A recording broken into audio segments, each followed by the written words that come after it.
আমরা এবারের ঈদের নামাজের পর জামাতের পর একটা ঈদ র্যালি আয়োজন করব।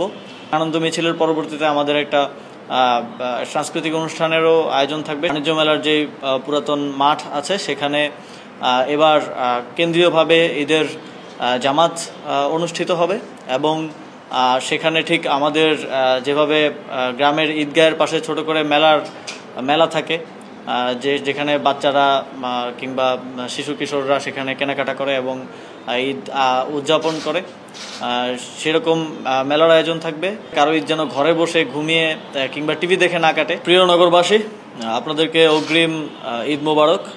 আমরা এবারের ঈদটাকে নতুনভাবে সুন্দরভাবে উদযাপন করতে চাচ্ছি। জুলাই গণঅভ্যুত্থানের পরে যেহেতু নতুন বাংলাদেশের কথা আমরা বলছি, সেই নতুন বাংলাদেশে আমাদের ঈদ আয়োজনটা আমরা যেভাবে দেখে আসছি, যত দিন যাচ্ছে ঈদের আয়োজনটা তত বেশি কালেকটিভ থেকে, সামাজিক থেকে সরে গিয়ে এটা অনেকটা ব্যক্তিগত কিংবা পারিবারিক উৎসবে রূপান্তরিত হচ্ছে এবং অনেকটাই আমরা দেখা যায় ঈদের দিন টিভি দেখে কিংবা ঘুমিয়ে কাটাচ্ছে, বিশেষ করে আমাদের জেনারেশন। সেই জায়গা থেকে এবারের ঈদটাকে আমরা নতুনভাবে আয়োজন করার, উদযাপন করার একটা উদ্যোগ নিচ্ছি। ঢাকা উত্তর সিটি কর্পোরেশনের উদ্যোগে আমাদের বাণিজ্য মেলার যে পুরাতন মাঠ আছে সেখানে এবার কেন্দ্রীয়ভাবে ঈদের জামাত অনুষ্ঠিত হবে এবং সেখানে ঠিক আমাদের যেভাবে গ্রামের ঈদগাহের পাশে ছোট করে মেলা থাকে, যেখানে বাচ্চারা কিংবা শিশু কিশোররা সেখানে কেনাকাটা করে এবং ঈদ উদযাপন করে, সেরকম মেলার আয়োজন থাকবে। একই সাথে আমরা আমাদের যেই পুরাতন ঐতিহ্য সুলতানি আমলে হয়েছে, সর্বশেষ 1800 সালের দিকেও এই অঞ্চলের মানুষ ঈদের নামাজের পর একটা ঈদ র্যালি করতো, ঈদ মিছিল করতো।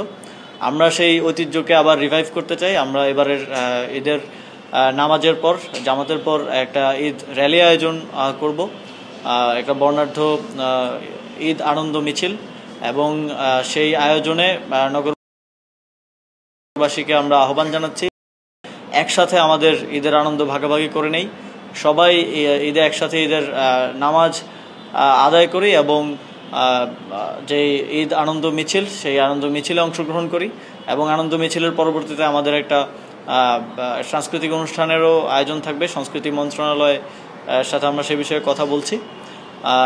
সর্বোপরি আমরা আশা করছি যে আমাদের এই অঞ্চলের মানুষের ঈদ উদযাপনের যেই সংস্কৃতি, ঈদ উদযাপনের যেই কালচার রয়েছে সেটাকে আবার পুনরায় রিভাইভ করা এবং ঈদকে একটা কালেকটিভ অনুষ্ঠানে পরিণত করা এবং কারো ঈদ যেন বোরিংভাবে না কাটে, কারো ঈদ যেন ঘরে বসে ঘুমিয়ে কিংবা টিভি দেখে না কাটে, সবাই যেন একসাথে আমরা ঈদকে সুন্দরভাবে আয়োজন করতে পারি। সেজন্য আমাদের এই আয়োজনে আপনাদের সকলকে অংশগ্রহণ করার আমরা উদাত্ত আহ্বান জানাচ্ছি।